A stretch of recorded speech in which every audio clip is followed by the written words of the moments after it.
أعوذ بالله من الشيطان الرجيم بسم الله الرحمن الرحيم السلام عليكم ورحمة الله وبركاته. Baganda bange mwenna ab'ebitiibwa mufunze nsamo nzikirize tutunuulireko emiteeko esatu egy'omukwano.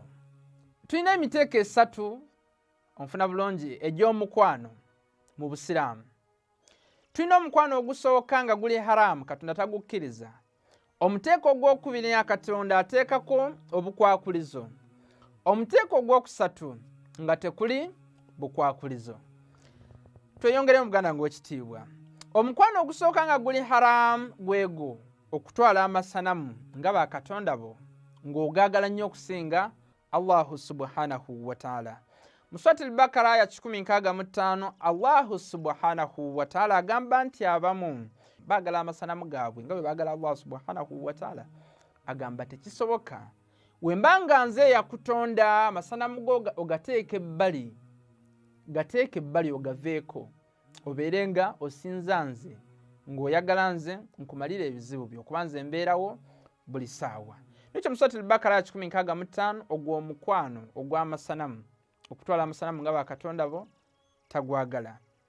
Era kyovala ne mu Surati Nisaa ya 48 agamba nti Katonda tasaasira muntu yenna amugattikako ekintu ekirala nga shiriki. Nolwekyo tusabe Allah subhanahu wa ta'ala tumwegayirire agaane. Nolwekyo twegayirire Allah subhanahu wa ta'ala atutte nga tukyamusinza ye yekka. Era agamba nti asobola okusaasira ekintu kyonna. Wayagfiru ma duna dhalika lima yasha.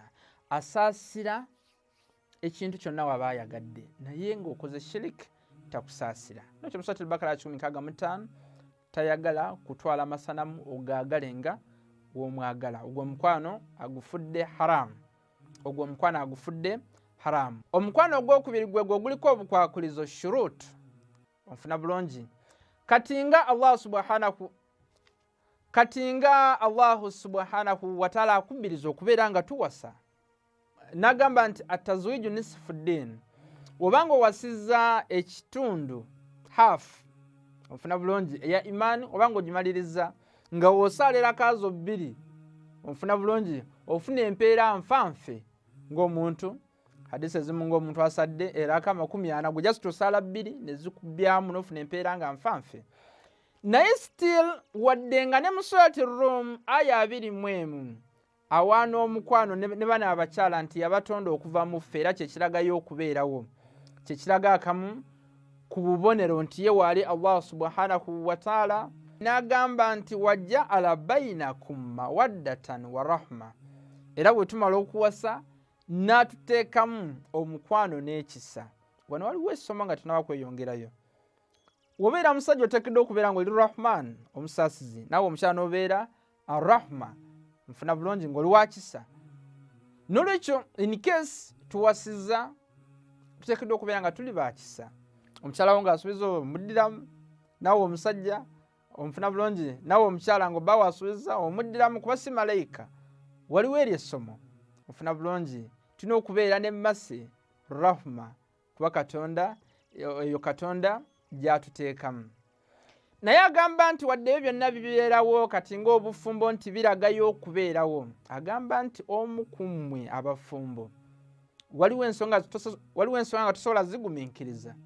Omusajja afuuse mushiriku osobola okumuwa talaaka. Nolwekyo gwe omukwano gw'obufumbo nagwo guliko condition, guliko akakwakulizo. Omukwano omulala Allahu subhanahu wa ta'ala gwegwo gwagamba ku bamaama baffe bakyala b'abannabbi. Agamba nti bano bamaama baffe tuteekeddwa okubeera nga tubagondera tubawuliriza sunna zaabwe tuzikola. Ng'etwala mu Surati Al-Ahzab aya ya 6 agamba nti ummahatuhum abo bamaama bammwe bakyala b'abannabbi bamaama baffe tuteekeddwa okubeera nga tubagondera tuba maximum respect.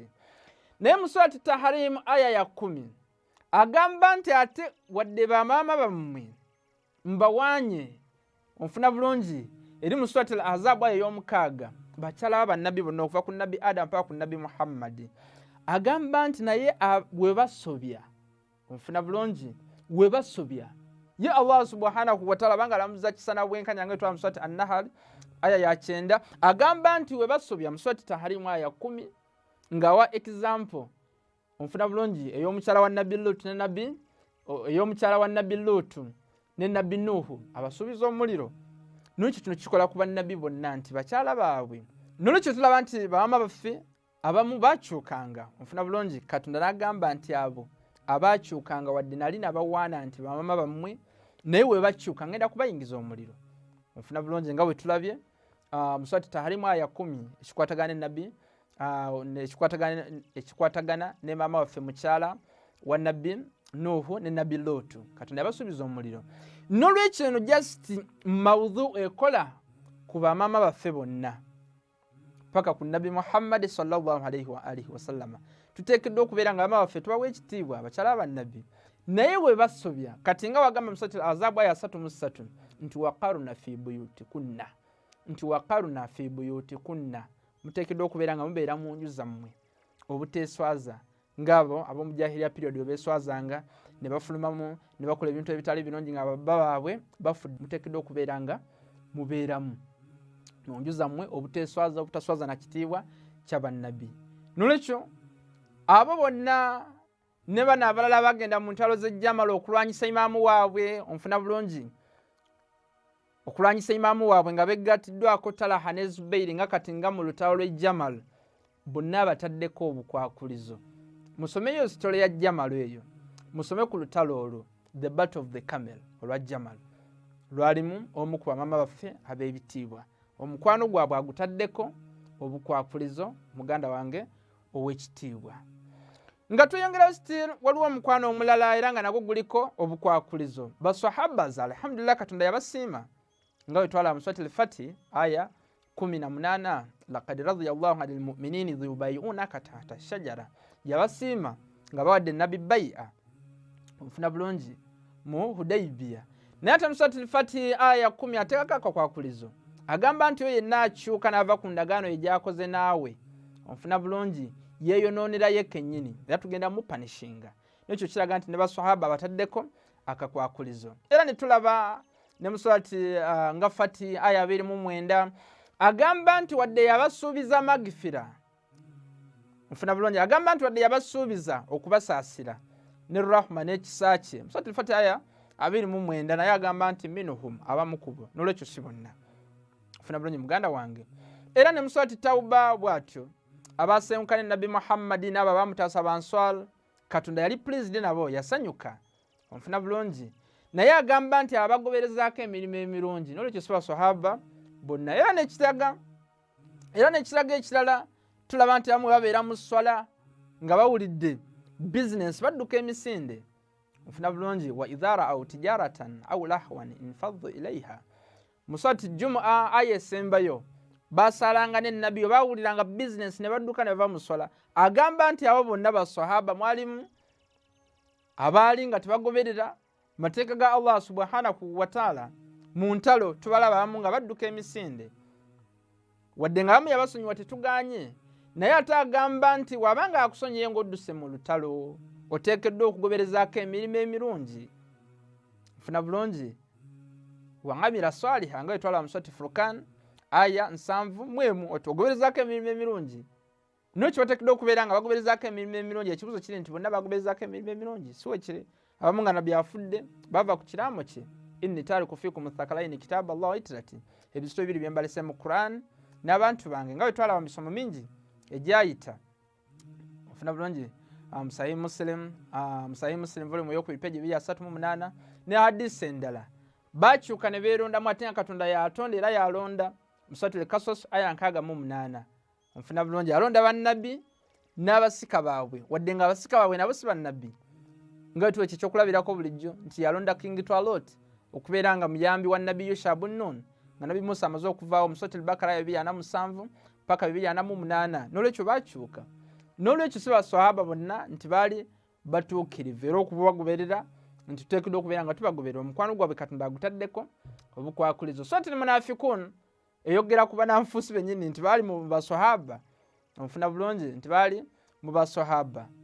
Nolwekyo ebyo byonna tubiraba nti basahaba abamu bakyuka. Nolwekyo omukwano gwabwe guliko obukwakulizo. Ofuna bulungi muganda wange w'ekitiibwa. Ne Sahih Bukhari yennyini, Sahih Muslim egamba nti ku mugga Kawuthara ku lunaku lw'enkomerero nabbi ali baalinywesa basahaba abamu ofuna bulungi olwendo lw'amazzi bamalayika balijja ne bamujjako nga bakozesa komandi ya Allah subhanahu wa ta'ala, pawa ya Allah subhanahu wa ta'ala.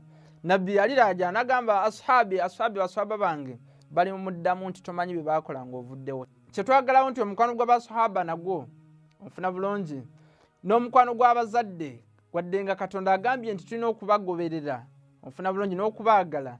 Ne mu Surat Ankabut aya ya 8 agamba nti bagamba nti genda mu ssabo okole shiriki tobagondera. Abo bonna ofuna bulungi bantu banene naye abataddeko obukwakulizo ofuna bulungi mukyalawo basahaba bakyala bannabbi ofuna bulungi abataddeko obukwakulizo okubaagala. Naye omuteeko ogusembayo ogwokusatu alina abantu batateekako obukwakulizo ofuna bulungi. Kati ng'okwagala Allah subhanahu wa ta'ala tekuli kakwakulizo, oteekeddwa okumwagala lubeerera. Okwagala Nabi Muhammad sallallahu alayhi wa alihi wasallama n'okumugondera tekuli kakwakulizo. Wa ulul amri minkum mu surati Nisa aya 5:9 n'abo abali mu buyinza be baliwa ofuna bulungi. Kwa tusobola gamba nti basahaba kwa basahaba olwedda abajjeemu ofuna bulungi muganda wange tusobola gamba nti bazadde olwedda abajjeemu be baliwa. Eyo aya nga emaze okukka basahaba babuuza Nabi Muhammad nga bibasuseeko babuuza kati nga Jabir Abdullah Ansar agamba nti ya Rasulallah owange gwe omubaka wa Allah subhanahu wa ta'ala ngarafna Allah wa rasul twategeera Allah subhanahu wa ta'ala ne rasul netukutegeera nti oli nabi wa Allah subhanahu wa ta'ala. Agamba nti famani ulul amri bebaani abo abali mu buyinza ba ulul amri minkum bebaani abo. Nabi Muhammad yamuddamu bw'ati bitabo by'abaganda baffe basunni ya Nabi uli mawadda kimanyikiddwa kiwandikibwa al-Khunduzi al-Hanafi ofuna bulungi ow'ekitiibwa bwa kitiibwa nnyo kitabo ky'abaganda baffe basunni ku peegi 17 n'ekitabo Ikmaluddin volume esooka ku peegi 253.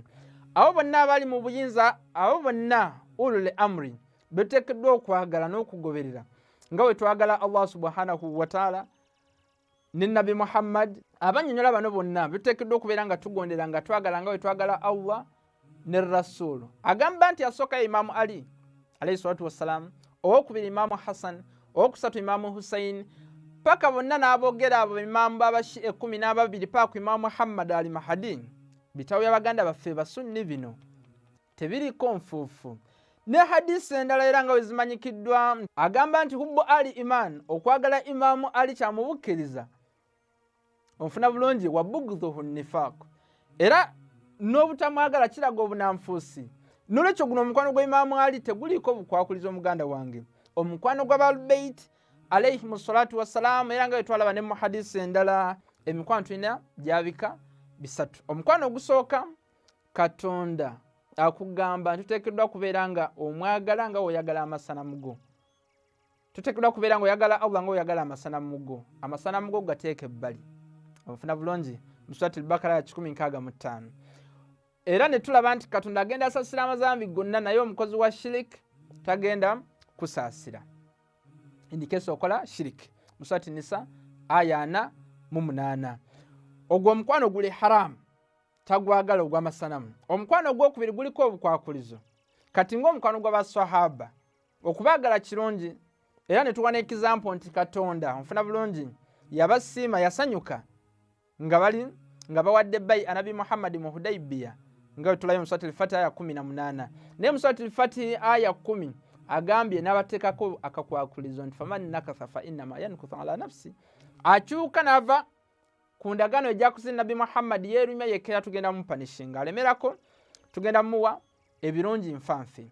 Ne tuwana example endala ku guno omukwano guliko obukwakulizo nfuna bulungi abazadde okubaagala tteeka nga etwalaba wasaina al-insana biwalidayhi husna Surati Ankabut aya 8. Naye Katonda ateekako shariti akakwakulizo bagamba ogenda mu masabo tugenda. Ne example endala zetuwadde ku bakyala bannabbi bamaama baffe tetuganye mu Surati al-Ahzab aya 6 naye gwe basobya onfuna bulungi ne basukkawo ne bakola ebyabwe Katonda abasuubiza emiriro onfuna bulungi nga wasuubiza ono mama waffe onfuna bulungi mama waffe owa Nabbi Nuhu ne Nabbi Lut.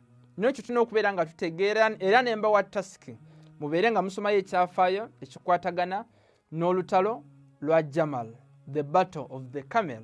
Mufuna bulungi kuba tulabawo omu ku bamaama baffe ng'alina Talaha ne Zubairi bagenze e Basira okubeera nga balwanyisa imaamu waabwe, ate nga twagamba manimata wala myarifu imaamu zamani himata mitata jahiliya, ofa nga tumanyi imaamu wo ofinfa ey'ekijahiliya.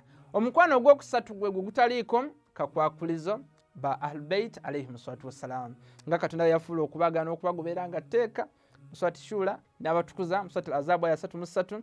Nono Jabir Abdallah al-Ansar, Jabir Abdallah Ansar mu kitabo ya Nabi ul Mawadda page 1017 n'ekitabo eky'Abaganda ffe Abasunni Ikmaluddin page 253 aya Swati Nisa ya 5 egamba nti muteekeddwa okubeera nga mugondera Allah subhanahu wa ta'ala ne Rasul wa ulul amri minkum. Wabuuza nti faman ulul amri, bebaani abo abalina obuyinza? Nabi Muhammad abamenya mu bino ebitabo Abaganda ffe Abasunni nti asooka Imamu Ali, Imamu Hassan, Imamu Hussein paka ku Imamu w'Abaganda ffe Abashayithna ashara, Imamu w'omulembe gwaffe Imamu Muhammad al-Mahdi. Nsaba Allah subhanahu wa ta'ala atwongere ilimu tubeere nga tusobola okwegasa ne ilimu eyo ennungi. Afunye omusomo nsaba obeere nga osharingira omulala. Wassalamu alaikum warahmatullah.